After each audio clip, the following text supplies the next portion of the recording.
News room post के लिए मैं गंगेश ठाकुर। कोरोना महामारी के प्रसार के इस विकराल स्वरूप से जिस तरह पूरी दुनिया भयभीत है, वैसे में हम किन किन सावधानियों को बरतकर इससे अपना बचाव कर सकते हैं, यह जानना बेहद जरूरी है। यह एक ऐसी महामारी है जिसमें अगर आप स्वयं को बचा पाए, तभी आप दूसरों को भी सुरक्षित होने का संदेश दे पाएंगे।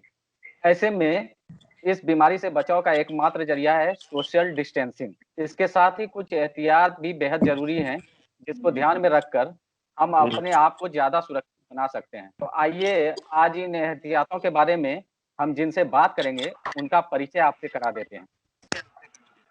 आज हमारे साथ बातचीत करने के लिए जुड़े हैं अखिल भारतीय आयुर्विज्ञान संस्थान एम्स दिल्ली के नेत्र अस्पताल आरपी सेंटर के पूर्व हेड और प्रोफेसर रहे राजवर्धन झा आजाद। राजवर्धन विशेष रूप से रेटिना से जुड़ी बीमारियों के जाने माने नेत्र सर्जन हैं। ऐसे सर्जन देश में चंद ही हैं। इसके साथ ही इनकी ख्याति दुनिया भर में फैली हुई है। चिकित्सा जगत के कई सारे बेहतरीन अवार्ड से इनको नवाजा जा चुका है, या आज भी सतत जनसेवा का कार्य करते रहते हैं। ऐसे में हम आज डॉक्टर राजवर्धन से कोरोना वायरस से जुड़ी कुछ जानकारियां प्राप्त करेंगे। तो डॉक्टर राजवर्धन, आपका हमारे यहाँ स्वागत है मंच पर। आपसे पहला सवाल, हाल ही में एक स्टडी से पता चला है कि कोरोना वायरस के मरीजों की आंखों से कई हफ्तों तक कोरोना वायरस फैलने का खतरा बना रहता है। क्या यह सही है? ये सही है। यहाँ पर ये समझना हम लोगों को जरूरी है कि जो कोरोना वायरस है वो आँख से कैसे फैलता है। तो उसमें ये है कि जो कोरोना वायरस अगर आपको शरीर में है, जैसे कि वो नाक से और गले से जाता है, तो वो आईज में या आंखों में वो काफी दिन के बाद आता है। वो आप समझिए कि 3 हफ्ते के बाद, 2 हफ्ते 3 हफ्ते के बाद आता है, लेट स्टेजेस में आता है। उस वक्त में जो हम लोग बोलते हैं उसको पिंक आई, अगर आपका पिंक आई हो गया या रेड आई हो गया, तो इससे ये पता चलता है कि इस आदमी को कोरोना वायरस जो है इसका आंखों में चला गया है। और उस वक्त में अगर कोई आदमी उसको आंख में छुए या जो है वो किसी दूसरे आदमी के संसर्ग में आए, तो उससे फैलने का खतरा रहता है। एक तो ये बात है। दूसरी बात ये है कि आइस से भी कोरोना वायरस अंदर जा सकता है। एक तो की है कि अगर आपको कंजंक्टिवाइटिस है, जैसे पिंक आई है, तो पिंक आई के वजह से आपको कोरोना वायरस दूसरे में फैल सकता है। लेकिन ये जो कंजंक्टिवाइटिस जिसको हम बोलते हैं या पिंक आई बोलते हैं, वो लेट स्टेज में होगा, करीब समझिए 2 हफ्ते 3 हफ्ते के बाद। दूसरी बात जो मैं आपको कहने जा रहा हूँ वो ये है कि जैसे कि कोई आदमी अगर मान लीजिए वो खांसी करता है, तो अगर आप किसी ऐसे आदमी के संसर्ग में हैं जिनको की कोरोना वायरस है, तो जब वो खांसी करता है तो एरोसल निकलता है। एरोसल, वो एरोसल जो है वो कंजंक्टिवा में एक हम लोग का आंसू होता है, हम लोग बोलते हैं उसको टीयर फिल्म। वो टीयर फिल्म उसको कैच कर लेता है, और वो आंसू जो है वो एक नली होती है जो नाक में जाती है, तो उसके उसके सहारे, नली के सहारे वो नाक से गले में जा सकता है। मेरे कहने का मतलब ये है कि कोरोना वायरस जो है वो आइज के थ्रू भी थ्रोट में जा सकता है और फैल सकता है। ये अगर कोई व्यक्ति खुद की आंखों को छूता है, क्योंकि कहा जा रहा है कि आंख, कान, नाक ये आप मतलब जो है लगातार ना छुएं, इससे पहले आप हाथ धोएं। तो आंखों को छूने से उसके हाथ से क्या कोरोना वायरस अंदर तक प्रवेश कर जाएगा, या नहीं, उसका इसका संक्रमण उसके ऊपर होगा? हाँ हाँ, ये ऐसा हो सकता है। ये ऐसे हो सकता है कि अगर कोई आदमी किसी कोरोना वायरस के इसमें संपर्क में आया हो और उसके हाथ में अगर कोरोना वायरस जाता है, तो वो नाक या अपने आईज को टच करता है, तो कोरोना वायरस को उसके थ्रू जाने की संभावना रहती है। ये है, इसलिए कहते हैं कि आप मत आँख छू हाँ, उंगली से आँख को छूइए या नाक और गले को छूइए। दूसरी बात यह है कि उन मरीजों में जिनमें कि कोरोना वायरस काफी दिन तक है और जिसको हम पिंक आई बोलते हैं, उस केस में अगर हम छुएंगे तो निश्चय कोरोना वायरस जो है वहां से निकलेगा, और जिसको जिसको जहां जहां हम जाएंगे वो ट्रांसमिट होगा। तो ये वाली बात है। अमेरिका में कुछ ऐसे मामले सामने आए जिस पर रिसर्च चल रहा है कि जब मरीज में कोरोना और का कोई और लक्षण नहीं दिख रहा था, तो सिवाय एक ही लक्षण दिख रहा था कि उनकी आंखें जो है गुलाबी हो गई हैं। ये लक्षण मरीजों के लिए कितना खतरनाक है, क्योंकि अगर कोई लक्षण नहीं है, एसिम्प्टोमेटिक हम उसको कहते हैं, अगर लक्षण है ही नहीं और केवल एक कंजक्टिवाइटिस जो आप कहते हैं उस तरह के लक्षण दिख रहे हैं, तो ये तो नॉर्मल भी हो सकता है, फ्लू के भी लक्षण हो सकते हैं, सिम्टम्स हो सकते हैं। तो ये बिल्कुल कितना सही, खतरनाक है? बिल्कुल आप सही कह रहे हैं। इसमें एक तो कि जो हमने बार बार हम ये बात आपको बोल रहे हैं कि जो कंजंक्टिवाइटिस होता है जनरली बहुत लेट होता है। वो जैसे कोरोना वायरस किसी को है और उसको जो है वो थ्रोट वगैरह का प्रॉब्लम है, साथ में उसको बाद में कंजंक्टिवाइटिस हो सकता है, जिसको हम पिंक आई या जो भी बोलते हैं।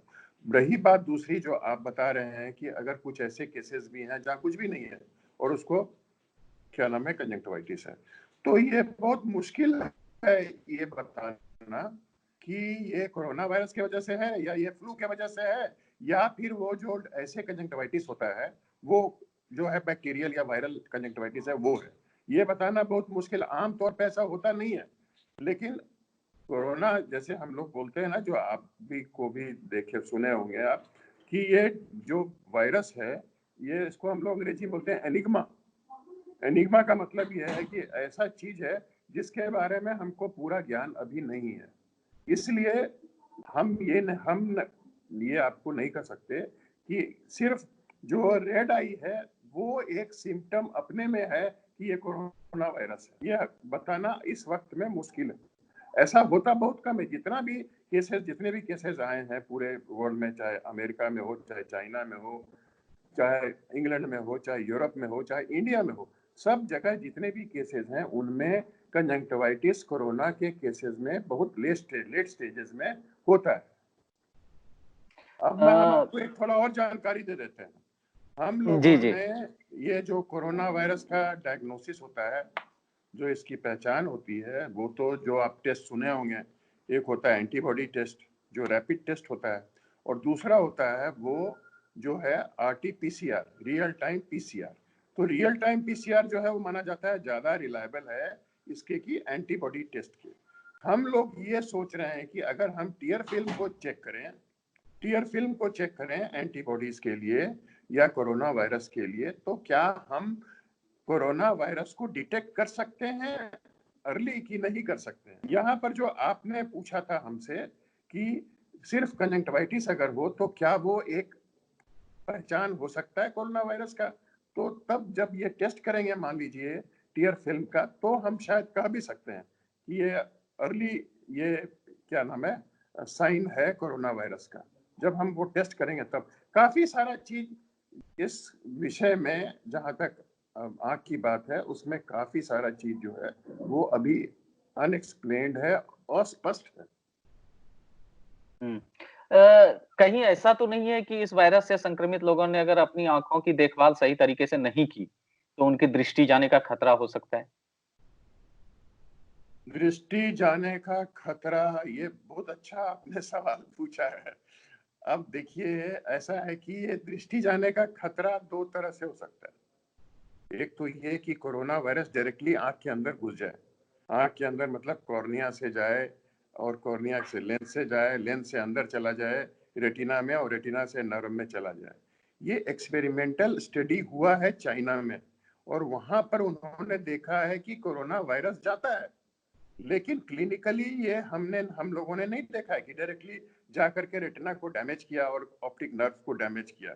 उसके वजह से रोशनी जा सकती है, लेकिन एक्सपेरिमेंटल एनिमल में ये एविडेंस है। एक तो ये है। दूसरा कि जो कोरोना वायरस के वजह से पूरे शरीर में जो फर्क आता है, जैसे मान लीजिए कि सारा, पहले तो ये चेस्ट जो है वो इन्वॉल्व होता है, चेस्ट में जितनी भी एल्वेलाई हम लोग बोलते हैं वो सारा ब्लॉक हो जाता है, सारा वेसल जो है ब्लॉक होता है, किडनी इन्वॉल्व हो जाता है, लीवर इन्वॉल्व हो जाता है, तो उसी क्रम में आंख भी इन्वॉल्व हो सकता है, वो लेट स्टेजेस में होता है। तो ये चीज जो है ना, मतलब कि ये इन्वॉल्व हो सकता है बट वो लेट स्टेजेस में होगा, ये है। रिसर्च में यह भी सामने आया है कि कोरोना के पीड़ित व्यक्ति जो होते हैं उनकी आंखों में जो आंखों के फ्लूइड में वायरस अपनी नकल तैयार करने लगता है। वो कहते हैं कि वायरसेस अचानक से मतलब ड्रामेटिक स्टेज में होता है, 2, 4, 6, 8 ऐसे करके वो तैयार होने लगता है। इसकी वजह से मरीज के आंसुओं से भी कोरोना फैलने का खतरा जो है शुरू हो जाता है। ये चाइना का रिसर्च है जो वो लगातार कह रहे हैं हाँ, और डब्ल्यूएचओ भी इस पर मुहर लगा। ये कितना ऐसा है खतरनाक है और क्या ऐसा ऐसा है कि संभव? वो ठीक बोल रहे हैं आप। ऐसा है कि कन्फ्लिक्टिंग रिपोर्ट्स है। एक सिंगापुर में स्टडी हुआ है जो उन्होंने कहा है कि टीयर फिल्म में कोरोना वायरस का एविडेंस नहीं होता, टीयर फिल्म में नहीं है। कुछ लोग जो है ये कहते हैं कि कोरोना वायरस जो है टीयर फिल्म में हो सकता है। ये चीज जो है अभी प्रूव नहीं है। दोनों बातें हैं, और क्या सही है उसके लिए बड़ी स्टडी की जरूरत है और उसके लिए ज्यादा रिसर्च का जरूरत है। इस वक्त में ये कहना मुश्किल है। अ, एक सवाल और आपसे कि ऐसे में जब कोरोना का प्रसार काल ये चल रहा है, बहुत बुरी हालत है, पूरी दुनिया त्राहिमाम कर रही है इससे और 100 साल बाद कहते हैं कि इस तरह के वायरसेस से हमारा सामना हुआ है। स्पेनिश फ्लू के बाद ये जो है दूसरा वायरस है। ऐसे में आँखों की देखभाल कैसे करें? क्योंकि लगातार कह रहे हैं कि आप अपने आँख बचाएँ, नाक बचाएँ, मुँह बचाएँ, इनको छूने से बचें। अब चूँकि सबसे ज़्यादा आँख, नाक और मुँह में अगर आप सबसे ज़्यादा सेंसिटिव कोई पार्ट देखते हैं, तो वो आपकी आँख है। तो ऐसे में अपनी आँखों को संक्रमण से कैसे बचाया जाए? संक्रमण आपकी आँखों के ज़रिए ना फैले, इसके लिए क्या-क्या सावधानियाँ बरतें? देखिए, सबसे बड़ी बात तो ये है कि जो हम लोग जनरल बात करते हैं ना कोरोना के लिए, कि आप जो है सोशल डिस्टेंसिंग रखिए। सोशल डिस्टेंसिंग रखेंगे आप, तो जो कोरोना के वजह से एरोसल है, वो एरोसल कंजंक्टिवा में नहीं जाएगा, और जब कंजंक्टिवा में नहीं जाएगा तो नाक के थ्रू गले में नहीं जाएगा। एक बात। दूसरी बात यह है इसमें कि आप जो है हाथ अपना, बोलते हैं ना हाथ धोते रहो साबुन से, खाने से पहले या फिर घर आने से पहले, घर जब आते हैं हम एंटर करते हैं तो, या फिर आप कहीं जाते हैं काम के लिए, तो जहां भी जाते हैं आप अपना हाथ अच्छी तरह से साबुन से धो लें। और अगर साबुन अब नहीं है तो सैनिटाइजर रखें, और वो सैनिटाइजर जो है उसमें अल्कोहल 70% से ज्यादा हो, अल्कोहल का मात्रा। तो अगर आप ये करेंगे तो एक तो प्रिवेंशन हो जाएगा कि आप जो है वो क्या नाम है कि वायरस जो है वो आंख में नहीं डाल रहे हैं।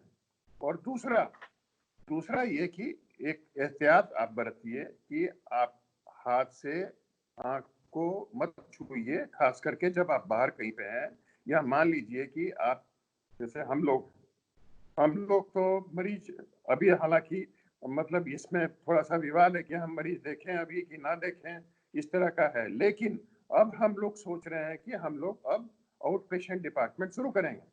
तो जब हम हाँ, शुरू रीज़न करें, ये है कि लाइव विद कोरोना आप लोगों की तरफ से एक चलाया जा रहा है हैशटैग लाइव विद कोरोना कि आपको अब उसी के साथ जीना है जब तक उसका कोई वैक्सीन हाँ नहीं आ जाए। हाँ, तो ऐसे तो में आपके लिए तो हाँ, हुँ। तो उसके लिए जो है हम लोग क्या नाम है, जो एहतियात जो आप बोल रहे हैं वो सब हम लोग बरतेंगे। प्लस हम लोगों के लिए जो है वो आई शील्ड है, और हम लोगों के लिए गॉगल्स है, हम लोग के लिए कैप है, और हम लोग के लिए जो अगर ऑपरेशन वगैरह के लिए जाते हैं तो हम लोग के लिए गाउन है, शूज कवर है, और हम लोग को उसके ऊपर भी एक प्लास्टिक शीट पहनना पड़ता है। तो ये सारी चीजें जो है एहतियात के तौर पे हम लोग एज एन आई स्पेशलिस्ट करते हैं। लेकिन आम लोगों के लिए जो हमने बताया कि आप जो है डिस्टेंसिंग रखिए ताकि वो एरोसल आंख में ना जाए और वो गले में ना चला जाए। दूसरा कि आप जो है वो क्या नाम है, हाथ अपना साबुन से धोइए, सैनिटाइजर साथ में रखिए ताकि आपके हाथ ही में ना लगे, ताकि वो आंख में ना जाए। तो ये सारा चीज जो है ध्यान में रखने से ये जो है हम लोग प्रिवेंट कर सकते हैं। ये कोई खास सलाह जो आप दर्शकों को देना चाहेंगे कि इस काल में उनको स्वस्थ रहने में कैसे मदद मिले इससे? देखिए, सबसे बड़ी बात क्या है यहाँ पे कि आदमी को पॉजिटिव रहना चाहिए। हम ये तीसरे दौर में हैं, ये जो लॉकडाउन का तीसरा दौर है उसमें हम लोग हैं। तो आप समझ सकते हैं, यूएस में तो मेंटल डिजीजेस ज्यादा है क्योंकि वहां पे एकल परिवार है। हमारा तो यहाँ जॉइंट फैमिली है, तो हम लोग एक दूसरे को सपोर्ट करते रहते हैं। वहाँ साइकोलॉजिकल प्रॉब्लम ज्यादा है, लेकिन हम लोग को यहाँ भी लोगों में हो रहा है क्योंकि अब अकेले हैं आप। जो आदमी काम करने वाला है वो घर में बैठेगा तो तरह तरह की बात सोचेगा, तो साइकोलॉजिकल प्रॉब्लम जो है। लेकिन तब इसमें यह है कि हम एक दूसरे को चीयर अप करते रहें। आप देखते होंगे व्हाट्सएप ग्रुप है, अभी व्हाट्सएप ग्रुप का बहुत सही इस्तेमाल हो रहा है। सही इस्तेमाल ये हो रहा है कि लोग एक दूसरे को चेयर अप कर रहे हैं, एक दूसरे को बढ़ावा दे रहे हैं। कोई गाना भेज रहा है, गाने का कलेक्शन भेज रहा है, मोहम्मद रफी का, लता मंगेशकर का, कुछ इंग्लिश गाने का, कुछ बैंड का। तो इससे क्या होता है कि आदमी मतलब अपने को पॉजिटिव एनर्जी चाहिए हम लोग को इस वक्त में। हाँ, मैं भी देख रहा हूँ कि गांव गांव के मतलब ग्रुप्स बना दिए गए हैं और गांव के ग्रुप्स में कोरोना को लेकर हर रोज जो है खबरें दी जा रही हैं और बहुत सारे ग्रुप्स हैं जिसके साथ मैं भी जुड़ा हुआ हूँ, तो वो ऐसी इंफॉर्मेशन शेयर कर रहे हैं जिसको कि हम एक दूसरे से जानना चाहते हैं। तो इसके साथ आखिर हाँ, एक थोड़ी छोटी इस सी चीज जो बोलिए। जो मुझे मतलब ये कर रही थी कि चूंकि 2-3 चीजें मैंने इसके पहले डॉक्टर कालरा से एक बार पूछा था। मैंने कहा कि आप बताइए कि ईएनटी स्पेशलिस्ट जो हैं, जिनको दांत, आंख, नाक, कान इनका इलाज करना, वो बिल्कुल चिपक कर इलाज करेंगे। वो डॉक्टर ऐसे फ्रंट पर हैं कि उनको बिना चिपके वो कुछ नहीं कर सकते। उनको आला लगाकर वो मुंह तो टेस्ट कर नहीं पाएंगे। तो उनके लिए तो डिस्टेंसिंग रखना बड़ा मुश्किल काम है। वो पीपीई किट का अगर इस्तेमाल कर भी रहे हैं, तो भी उनके लिए बहुत मुश्किल हो जाएगा। तो ऐसे में वो कैसे सोशल डिस्टेंसिंग मेंटेन कर पाएंगे? ये तो आप बेहतर बता सकते हैं। ये तो बहुत मुश्किल बात है, लेकिन हम लोगों ने कुछ न कुछ इजाद कर लिया है। बोलता है ना, necessity is the mother of invention. तो हम लोग क्या है कि हम लोग का स्ट्रीट लैंप है। तो स्ट्रीट लैंप में हमने क्या किया है कि दोनों आई पीस जो है उसमें हमने एक वो प्लास्टिक का शीट लगा दिया है, ताकि हालांकि वो तो बहुत क्लोज है, समझिए कि वो हमको लगता है कि करीब 2 फीट होगा या 1 फीट होगा डिस्टेंस। जब फोकस करते हैं हम स्ट्रीट लैंप से तो वो काफी करीब होता है। तो हमने उस पर प्लास्टिक शीट लगा दिया है, प्लस जो है हम मास्क लगा रहे हैं, प्लस जो है हम गॉगल्स लगा रहे हैं, तो उससे काफी हद तक प्रोटेक्शन हो जाता है। तो ये है, और हम लोग मतलब उस तरह का चीज हम लोगों ने निकाल लिया है ताकि हम लोगों को इवन इफ हम लोग बहुत क्लोज हैं तब भी हम लोगों को वो समस्या नहीं आएगी। धन्यवाद डॉक्टर साहब। तो ये थे डॉक्टर राजवर्धन धन्यवाद। झा आजाद, जिन्होंने हमें बताया कि कैसे हम इस कोरोना संक्रमण काल में अपनी आंखों की देखभाल कर सकते हैं, कैसे हमें इस काल में अपनी आंखों की देखभाल करनी चाहिए, साथ ही संक्रमण से बचने के लिए एहतियात के तौर पर किन-किन बातों का ख्याल रखना चाहिए। तो आज के इस बातचीत में बस इतना ही। आगे फिर डॉक्टर साहब से इसी मंच पर मुलाकात करेंगे और उनसे अन्य बातों पर भी अपनी उनकी राय जानेंगे। तब तक के लिए दीजिए इजाजत। धन्यवाद। धन्यवाद डॉक्टर साहब। Thank you sir Gangesh. Okay, thank you.